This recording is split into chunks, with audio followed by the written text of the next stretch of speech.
Chapter 4. Hermione reappeared in a dark foyer. It was an immaculate, empty room. A black, lacquered, circular table sat in the center of the room. There was a large bouquet of white flowers on the table. She turned slowly. She didn't want to miss any details, but the stupid wings of the bonnet acted like blinders. She could only see straight ahead. A large stairway lay to the right. Cold hallways led into darkness and farther into the house. It was a manor, and an enormous one based on the width of the staircase. Hello, mudblood. A cold voice made her freeze. Slowly turning all the way around, she found Draco Malfoy. He was older. Her last memory of him was 5th year, when he was on the Inquisitorial squad. He had grown taller. He towered over her, and his face had lost every trace of boyishness. There was a dangerous, refined brutality in the way he held himself, in the way he looked at her. His eyes were like a wolf's, cold and feral. The deadliness in him was palpable. As he looked down at her, she felt certain he could lean forward and cut her throat while staring in her eyes, then step back, only caring that she not get blood on his shoes. He was the High Reeve, Voldemort's right hand, his executioner. The number of her friends that he had murdered: Ginny, McGonagall, Moody, Neville, Dean, Seamus, Professor Sprout, Madame Pomfrey, Flitwick, Oliver Wood. The list went on and on.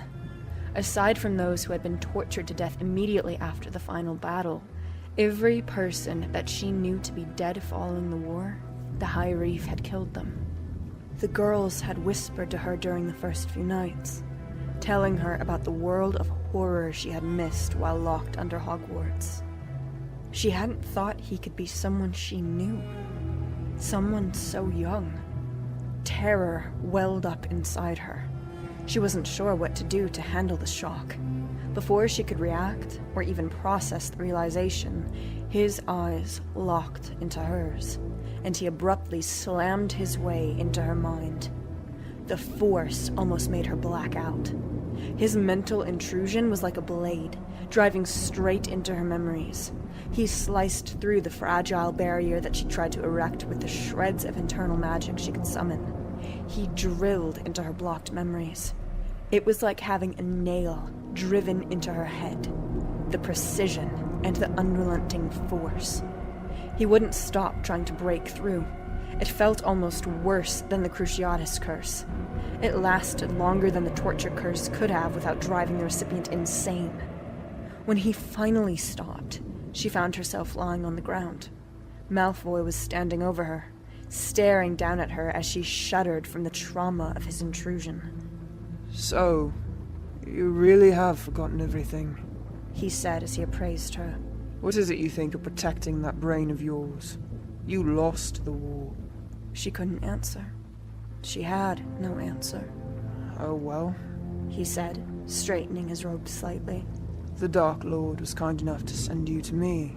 If ever you do recover your memories, I'll be the first to know. He smirked down at her for a moment before his face grew cold and indifferent. Then he stepped over her body and walked out of the room. Hermione dragged herself to her feet, shaking from the mental anguish and impotent rage she felt. She hated him. She had never hated Draco Malfoy before. He had simply been an indoctrinated bully, a symptom of a disease which others were responsible for. But now, she hated him for what he had become, for what he had done. He owned her. She was trapped under his heel, and he intended to grind her down until he had what he wanted. She clenched her jaw as she forced herself to think past her sudden rage. Her plan remained the same. She had to find a way to escape or trick him into killing her. He wasn't what she expected. She had hoped that the High Reeve would be driven by emotions, and although the Malfoy she had known in school had been, now he seemed ice cold. Which, of course, she should have realized. Legilimency, occlumency. The key to them was control, the ability to compartmentalize oneself behind walls. It would take cunning to make him snap enough to make a mistake like killing her. Whatever she did, she wouldn't be able to accomplish it immediately. She couldn't rush it. She couldn't be careless. She would have to stay there, wait, and endure what was to come until she found an opening. The thought had her shuddering. Her throat felt tight as she swallowed and tried to think. A click of heels on the wood floor drew her attention. A petite blonde witch swept into the room. She and Hermione stared at each other for several long moments. "So, you're it," the witch said, elevating her nose with a sniff. "Take that stupid hat off and come along. We have to review the instructions all together before I can put you away where we're to keep you." The blonde turned on her heel and marched back out of the room. Hermione followed slowly. The witch was familiar. A green grass, Hermione thought. Not Daphne, but maybe the younger sister. Hermione couldn't remember her name. They arrived in a drawing room. Malfoy was already there, reclining in a spindly-looking chair and looking bored. Hermione pulled the bonnet off. "So," said the witch Hermione assumed must be Malfoy's wife as she seated herself on one of the other spindly chairs. "He Lestrade sent over a package of instructions. You knew mudbloods came with directions. So convenient, isn't it?" The sarcasm in the witch's sharp little voice was brittle. Just read it, Astoria, Malfoy said, glancing briefly toward the witch with a sneer. Astoria. So that was the name of Malfoy's wife. "Let's see. No cursing or torturing or physically abusing her. She's to be kept fed. We can make her work, but no more than 6 hours a day. And she's to spend at least an hour outside each day." Astoria laughed somewhat maniacally. "It's rather like keeping crops, isn't it? Who knew? Oh yes, how delightful. We'll get an owl every month on the 5 days you're required to perform, Draco. Lestrade has included a little personal note here, mentioning that due to the Dark Lord's specific interest in the Malfoy family and the Mudblood, she will be coming in person every month to see whether you're successful."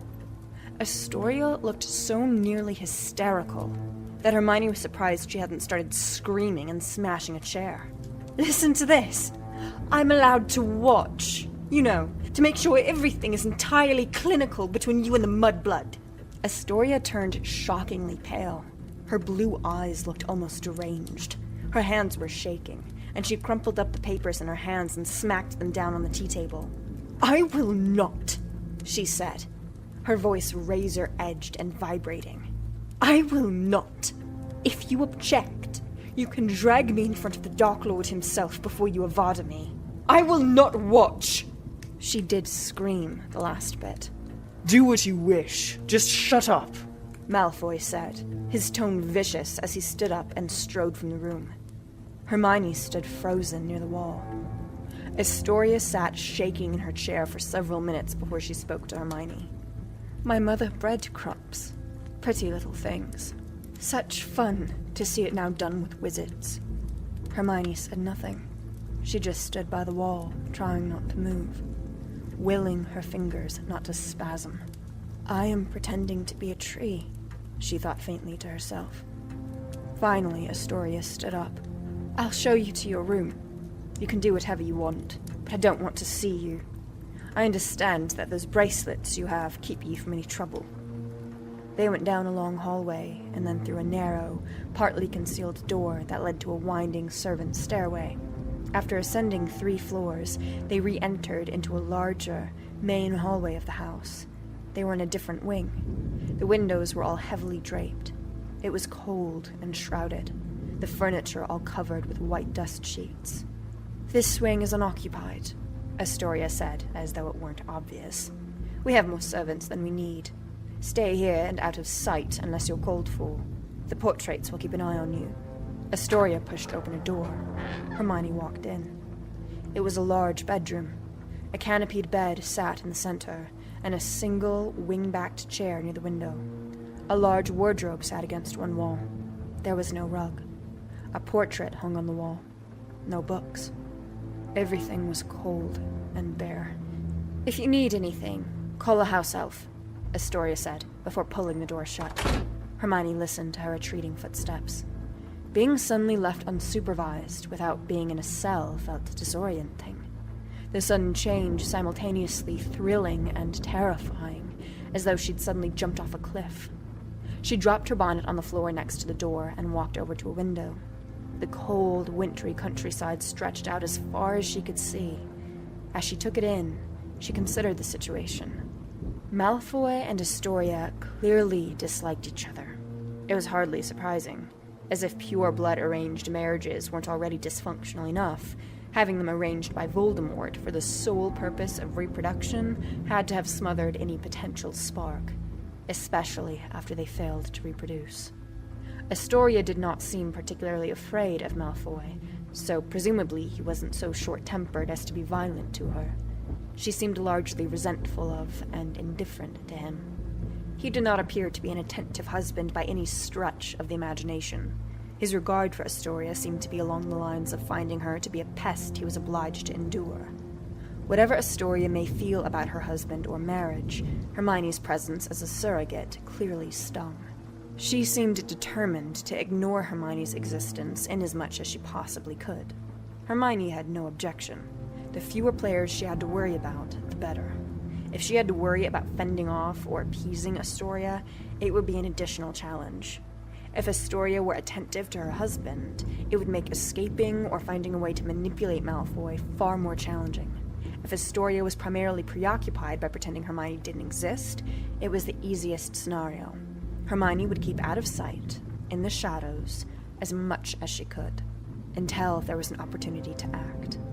The key would be to study Malfoy, discover what drove him, what his vices were, what she could exploit in him. He didn't seem particularly interested in Hermione beyond finding out what she might be concealing in her lost memories. If that were the case, it was a relief. Perhaps he would also primarily choose to leave her alone.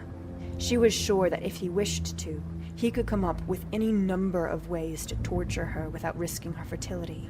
Draco Malfoy was the High Reeve. It was still shocking. What had happened to him during the war to make him so ruthless? The hatred required to successfully cast a killing curse was tremendous.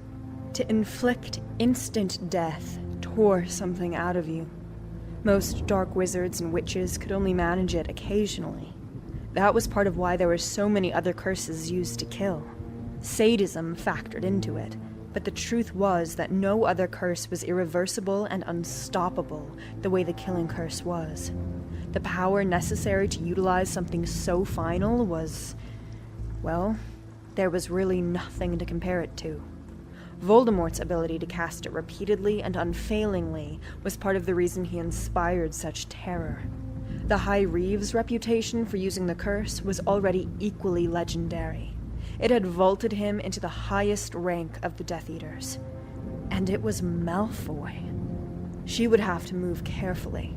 The casualness with which the Malfoys had treated her arrival indicated utter assurance.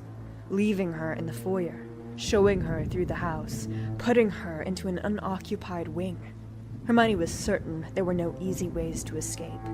Until she could get the manacles off, Malfoy would always be able to find her, and she'd be incapable of fighting off him or anyone else.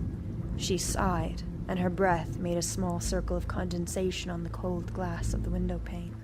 Lifting a fingertip to the glass, she drew the rune Thurisaz for defense, introspection, and focus. Beside it, she drew its reversal, its Merc stave, for danger, defenselessness, malice, hatred, and spite. What she needed, what she had. She had to reverse her fortune.